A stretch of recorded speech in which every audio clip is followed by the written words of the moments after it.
अल्हम्दुलिल्लाहि रब्बिल आलमीन वस्सलातु वस्सलामु अला सय्यिदिल मुरसलीन अम्मा बाद फ़अऊज़ु बिल्लाहि मिनश शैतानिर रजीम बिस्मिल्लाहिर रहमानिर रहीम अस्सलातु वस्सलामु अलैका या रसूलल्लाह व अला आलिका व अस्हाबिका या हबीबल्लाह अस्सलातु वस्सलामु अलैका या नबीयल्लाह व अला आलिका व अस्हाबिका या नूरल्लाह। मीठे मीठे इस्लामी भाइयों और मदनी चैनल के नाज़रीन, सही मुस्लिम शरीफ में सय्यदुना अबू हुरैरा रज़ियल्लाहु तआला अन्हु फरमाते हैं कि एक शख्स जंगल में था और उसने अबर की यानी बादल की आवाज सुनी कि फुला के बाग को सैराब कर दो।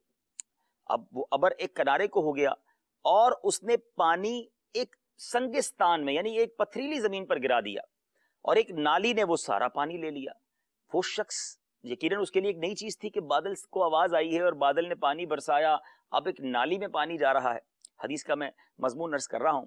तो वो शख्स पानी के पीछे हो लिया। एक शख्स को देखा कि अपने बाग में खड़ा है और उस नाली से उस घड़े से पानी भर रहा है। उसने कहा, ए अल्लाह के बंदे, तेरा क्या नाम है? तो उसने कहा, फुला नाम। अब ये वही नाम था जो इस बंदे ने बादल को आवाज में सुना था कि बादल को ये हुक्म दिया गया था कि फुला की जमीन को सैराब करो।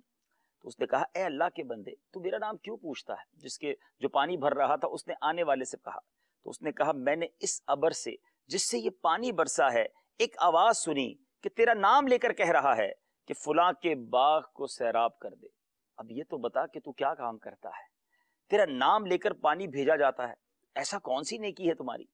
तो उसने जवाब दिया कि जो कुछ पैदा होता है मेरी जमीन में, जो कुछ पैदा होता है मैं उसमें से 1/3 एक तिहाई खैरात करता हूं, एक तिहाई मैं और मेरे बाल बच्चे खाते हैं और एक तिहाई यानी 1/3 मैं अपने इसी जमीन के लिए बोने के लिए तैयार करता हूं।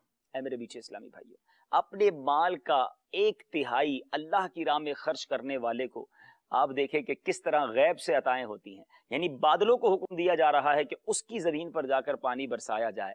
और सच्ची बात यह है, जो अल्लाह की राह में खर्च करता है उसका माल बढ़ता ही रहता है, अल्लाह की करम से गैब के खजानों से उसे अता किया जाता है।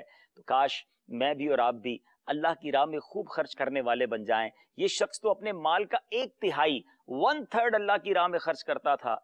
जो अपने माल की 2.5% ज़कात नहीं देते, उन्हें जरूर सोचना चाहिए। बाज़ औक़ात कंजूसी करके हम ज़कात के पैसे तो बचा लेते हैं, लेकिन चूंकि ये माल का मैल है, हमारे माल में जब आता है तो सारे माल को गंदा कर देता है और माल में से बरकत भी चली जाती है। बाज़ औक़ात आग लग जाती है, बाज़ औक़ात चोरी हो जाती है, बाज़ औक़ात बीमारी में पैसे चले जाते हैं और इंसान बड़े नुकसान में मुब्तला हो जाता है। एक हदीस पाक का ये मजमून है कि अपने मालों को ज़कात देकर मजबूत किलों में कैद कर लो। यानी माल की सिक्योरिटी ये है, माल की हिफाजत ये है कि बंदा पूरी ज़कात अदा करे, अल्लाह की राह में दिल खोल कर खर्च कीजिए। इससे माल कम नहीं होता बल्कि मजीद बढ़ता है। शानदार हदीस से शानदार सबक मिल रहा है। अल्लाह मुझे भी समझने की तौफीक दे, आपको भी ये समझने की